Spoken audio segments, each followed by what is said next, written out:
Hello friends, so today we are going to discuss the another lead code problem. The problem is longest valid parenthesis. So let's get into the description part. So we are given a string containing just the characters, the opening brace and the closing brace. Find the length, and we need to find the length of the longest valid well formed parenthesis substring. So let's take an example 1. So here if we see, so we are given the two opening braces and one is the closing. So if we closely look at this, so the selected part we can say like one like it is a opening and the closing one, and which forms a one valid opening closing parenthesis, that is a substring. So that's why the length is 2. Even if you see the explanation, the longest valid parenthesis substring is opening closing brace, so that's why the output is 2. So here we are given a string as an input which contains the opening and closing brackets, or we can say rounded brackets, and like we have to find the valid parenthesis substring out of that. So it can be of any length, but it can be of multiple of 2.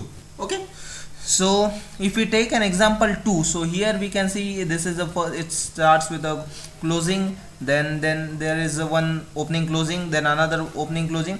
So here we can see this is there are two opening closing braces which form the valid sequence. Okay, so that's why the length of this is valid parenthesis length is 4. Okay, now let's take let's go into the code part, and we will try to solve it with the help of an example. Okay. So we are given a function that is the longest valid parenthesis which contains a string as an input. So first we are calculating the length of the string, that is this. So we are storing the value or length of the string in n variable. Then we are forming a stack. So here we are going to solve this problem with the help of stack. So we are creating a stack which contains an integer. So why integer? Because we are going to play with the indices of the characters, that is a opening or closing braces, and we are not going to play with the actual characters. Okay, so that's why we are considering the indices, and indices are integer values. So that's why our stack contains the integer as a data type. Okay. So next what we are doing in this piece of block, it's very straightforward. So now here I have created an example. So let's say this is the example. So here we are having normal case, that is a opening closing braces, rounded brackets. So here we can see it is straightforward and obvious. The length is 4. So let's try to look into this for loop, and it will give the exact output. So here it will iterate from 0 to n.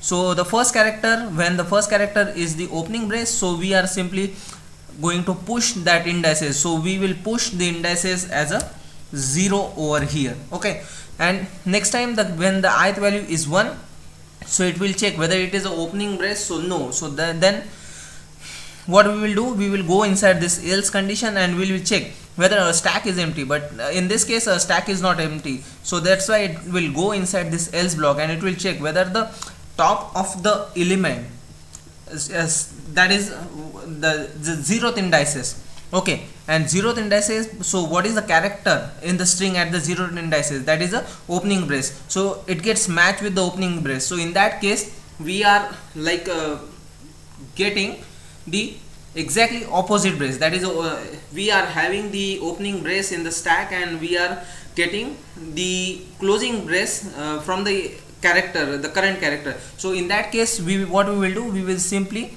pop the current stack element. So that stack will become this, it will throw out this 0 and stack will become empty. Now when the character ith value becomes 2, the same thing will happen. So first it will detect the opening brace and it will add the indices of that, so that is a 2. Next time again when the stack I becomes 3, so again it will go inside this else condition and it will check, and it will simply pop out that element. So again the stack will become empty. After that the length I will become 4, and this loop, it will go out of this loop, or it will come out of this for loop. Now it will check whether the stack is empty. It means that if it is empty, so we have got a valid parenthesis string, so that's why we will simply return the 4. So that's why the output of this, if you consider these two plus these two, so it becomes the 4. Now coming to the example 2, what will happen in this piece of code? So I will explain it with the help of example 2. Okay, so here what will happen is simply it will just consider the count 4 over here, but in this, and again, like if you see, but here the string length is 5, so for the 5th time again it will push the indices for this element. So what it will do, it will put the 4th value in our indices, so it will be like the opening brace in our stack. So this condition will not be satisfied in this case. Okay, so after that what we need to do is, so again, when the stack is not empty, it means we are having the exactly opposite braces or indices in our stack. Those are not matched, that is the opening and closing are not matched.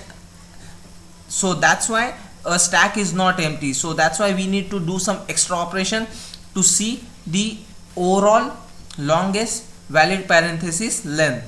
So here what I have done is, I have declared a kind of global variable. We can consider the overall max length, so the name is the longest, and another is I have created a variable a which simply keeps the length of the string, that is a 5.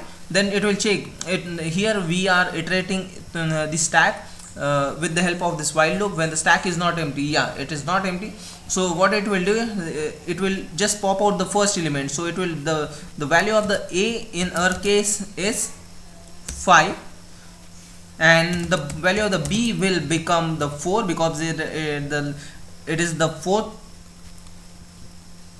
So this opening brace is at the 4th indices of the string, so the b's value will be 4. And what we'll do here, we are simply checking the maximum. So to calculate the maximum, we are like what is the overall max, and we are checking the a minus b minus 1, that is a formula for this.